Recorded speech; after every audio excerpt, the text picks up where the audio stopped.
Today we're talking about tax-free savings investment accounts because it's one of those topics that as South Africans, I think we are completely underplaying the value of it. So how I'm going to make this video even more interesting is I'm actually going to be going through my own personal tax-free savings account so you can see how I'm invested, and so that what I'm sharing is actual real information, because I've been talking about tax-free savings accounts for a really long time, and I just think you guys are not taking it seriously. So let's backtrack a little bit and why the love for tax-free savings investment and why the emphasis on this vehicle. So tax-free savings accounts are the government's answer or the government's response to wanting South Africans to save and to be better with their money.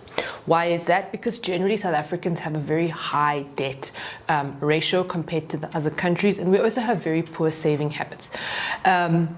And so a couple of years ago, they devised this plan to say, okay, every single South African with a registered ID book is eligible then to save or invest up to 500,000 Rand of their own cash tax-free.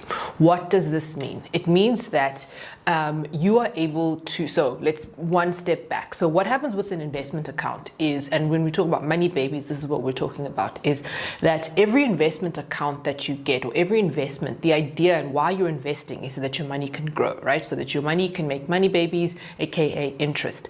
That growth, that interest is and will always be subject to tax. Why? Because it's money that has gained, right? So there's this thing called capital gains tax, and I think it's at 40%, which means it could be 27%. I should figure that one out. So capital gains tax is taxed at 40%, which means that any money that you make on your investment, the gains that you make are going to be taxed at 40%. So if you invest 100 Rand and your money doubles in value, right? And so you make 100 Rand.